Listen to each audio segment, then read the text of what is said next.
Tang हुओ को हो जाएगा साओयान के ऊपर क्रश। अर्थ डीमन पपेट अपनी दिखाएगा ओरिजिनल स्ट्रेंथ। सभी लोग हो जाएंगे हैरान। और हाँ, साओयान की खुलने वाली है पोल। ये BTTS सीजन 6 का एपिसोड 2 है। अगर आपने एपिसोड 1 नहीं देखा तो जाइए और मेरे चैनल पर विजिट कीजिए। तो इस पोल के साथ चलिए शुरू करते हैं। हम साओयान को देखते हैं जो कि एकदम कमिटेड इंप्रेशन के साथ कहता है कि मेरी डिक्शनरी में इम्पॉसिबल नाम का कोई शब्द नहीं है। जिसके बाद वो फोर्सेबली पिल को फॉर्म करने लगता है। एक जोरदार पिल लाइटनिंग होती है। वेली चीफ इस पिल लाइटनिंग को देखकर एकदम हैरान हो जाते हैं और वो कहते हैं क्या हम सक्सेसफुल हो गए। सीन देखने में वाकई बहुत ही आइकॉनिक था, लेकिन उनकी हैरानी का तो तब ठिकाना नहीं रहता जब एक लाइटनिंग बोल्ट साओयान की तरफ दौड़ रहा था। टैंग हुओ और वेली चीफ साओयान को डॉज करने के लिए कहते हैं। वो दोनों एकदम डर चुके थे क्योंकि लाइटनिंग साओयान के ऊपर गिरने वाली थी, और होता भी वैसे ही है क्योंकि लाइटनिंग साओयान के ऊपर गिर जाती है। वेली चीफ जब साओयान के ऊपर लाइटनिंग गिरते देखते हैं तो वो कहते हैं ये क्या हो गया, लेकिन पीछे से एंट्री होती है हमारे साओयान के पावरफुल बॉडीगार्ड की, the one and only earth demon puppet.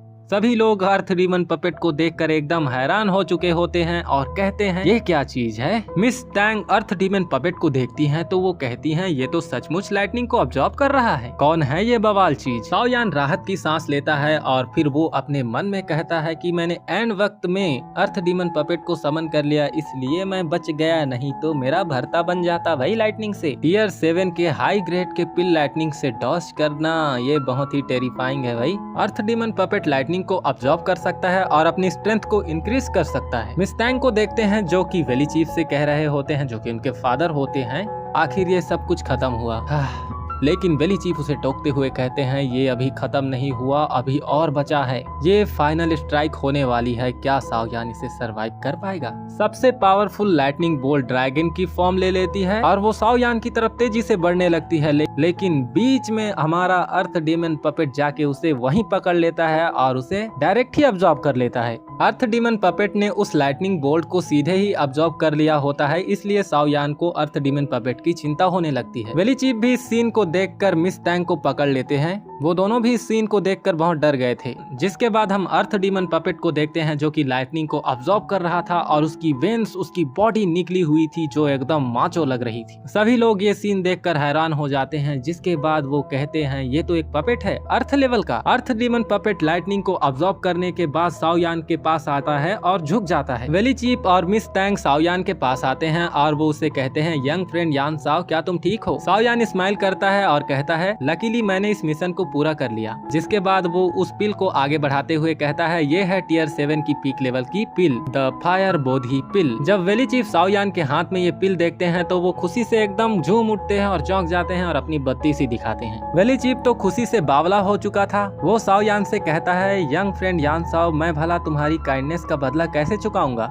Belly chief ये तो कहते हैं, लेकिन ये सुनने से पहले हो जाता है साओयान बेहोश। वेली चीफ भी साओयान को पकड़ लेते हैं। जिसके बाद साओयान कहता है अपने मन में सचमुच टियर 7 की पीक लेवल की पिल को रिफाइन करना बहुत ही मुश्किल है, उतना भी इजी नहीं है इसे रिफाइन कर पाना। नेक्स्ट सीन में हम साओयान के डॉम का सीन देखते हैं जहां साओयान अपने बेड पर लेटा हुआ होता है और उसे थोड़ा थोड़ा करके होश आ रहा होता है। फिर वो अचानक से जाग जाता है क्योंकि ओ लिटिल फेलो साओयान जाग जा। साओयान चीख पड़ता है इस आवाज को सुनकर, और ये आवाज किसी और की नहीं होती, ये होती है तियान हुओ जुनझे की, जो कि 100 किलो का हथौड़ा लेकर साओयान को मारने के लिए रेडी हो चुके होते हैं। और वो साओयान से कहते हैं अगर तुम अभी नहीं उठते तो ये हथौड़ा मैं तुम्हारे सिर पे दे मारता। साओयान भी हथौड़े को देख लेता है और वो घबरा जाता है और वो तियान हुओ जुनझे से कहता है अरे ये भाई हथौड़े को रख दे रे, गलती से मुझ पे गिर गया तो मेरी चटनी हो जाएगी। साओयान तियान हुओ जुनझे को देखता है तो वो खुश हो जाता है। जिसके बाद वो तियान हुओ जुनझे से कहता है ओल्ड मास्टर याओ, आप बाहर क्यों आ गए।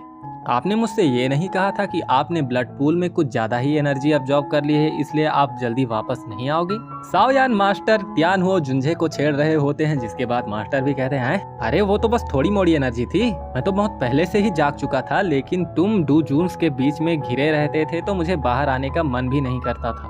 बाहर आने का मन तो छोड़ो, मैं ठीक से सांस तक नहीं ले पाता था। फिर वो भड़क जाते हैं और वो गुस्से से कहते हैं मुझे ऐसा नहीं करना पड़ता अगर मेरे पास मेरी बॉडी होती तो। गधे, ये सब तुम्हारी वजह से हो रहा है। तुमने मुझसे प्रॉमिस किया था कि तुम मेरी बॉडी रिफाइन करने में मेरी मदद करोगे, लेकिन तुम अपना काम नहीं कर रहे हो। अरे मास्टर शांत हो जाओ मास्टर, प्यारे मास्टर शांत हो जाओ। साओयान तियानहो जुंझे से कहता है, मैं सच में उस टियर 7 की पिल को रिफाइन नहीं कर सकता जिसका नाम है मर्ज बोन ब्लड पिल। मेरे लिए इसे रिफाइन करना नेक्स्ट टू इम्पॉसिबल है अभी के लिए। तियानहो साओयान के एक्सक्यूजेस कहाँ सुनने वाले थे, वो तो साओयान का सीधा कॉलर पकड़कर उसे हिलाने लगते हैं और कहते हैं, मुझे ये सब नहीं सुनना, मुझे ये सब नहीं पता तुम क्या करोगे। अगर तुम इसे रिफाइन नहीं कर सकते तो तुम जाओ और मर जाओ। क्या तुम्हें मेरा दर्द दिखाई नहीं देता? साओयान तियानहो जुंझे से कहते हैं, रुकिए रुकिए रुकिए जरा रुकिए। साओयान का फेस देखने लायक होता है, जिसके बाद वो मास्टर तियानहो जुंझे से कहता है, हाँ शायद मैं उस पिल को किसी पिल से रिप्लेस कर सकता हूँ।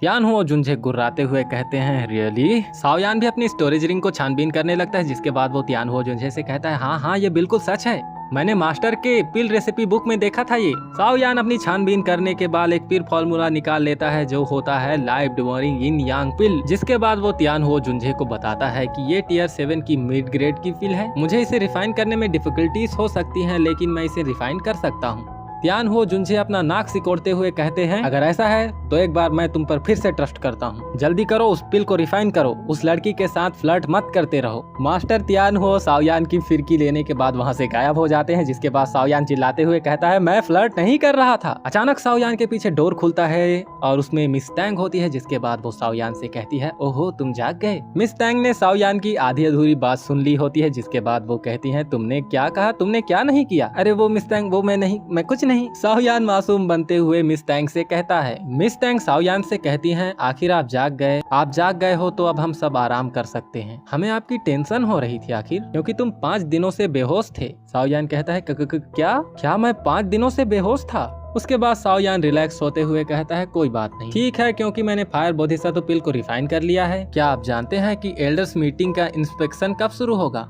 साओयान के सवाल को सुनने के बाद मिस टैंग कहती है, वो मैं माफ कीजिएगा, मुझे आपको ये बताते हुए बहुत दुख हो रहा है कि चीजें अब बदल चुकी हैं। साओयान के तो होश उड़ जाते हैं मिस टैंग की बात सुनने के बाद। उसे ऑलमोस्ट सदमा ही लग चुका था। जिसके बाद हमें वैली चीफ के एल्डर्स मीटिंग के कॉन्फ्रेंस हॉल का सीन दिखाया जाता है, जहां बर्निंग फ्लेम वैली के फर्स्ट एल्डर कह रहे होते हैं कि मुझे इस प्रस्ताव से ऑब्जेक्शन है, लेकिन मैंने पहले से ही उस छोटे साथी के साथ समझौता कर लिया है। भले ही sky fire 3 mysterious changes burning flame valley के लिए इम्पोर्टेंट हो सकती है, लेकिन टैंक वॉर से ज्यादा इम्पोर्टेंट नहीं हो सकती। वैली चीफ कहते हैं, खैर हमारी वेनरेबल बर्निंग फ्लेम वैली इस बात से नहीं मुकर सकती, वो अपने बात से पीछे नहीं हटेगी। अगर साओयान एलाइट टूर्नामेंट को पास कर लेता है और वो ये कसम खाता है कि वो इस स्काई फायर 3 मिस्टीरियस चेंजेस को नहीं फैलाएगा, तो इस कंडीशन पर हम उसे ये दे सकते हैं। तभी कॉन्फ्रेंस हॉल का दरवाजा खुलता है, जिसके बाद मिस टैंग और साओयान उस मीटिंग हॉल के अंदर आते हैं। बर्निंग फ्लेम वैली के एल्डर जब साओयान को देखते हैं तो वो कहते हैं, छोटे साथी यान साओ। फर्स्ट एल्डर उनकी बात सुनने के बाद कहते हैं,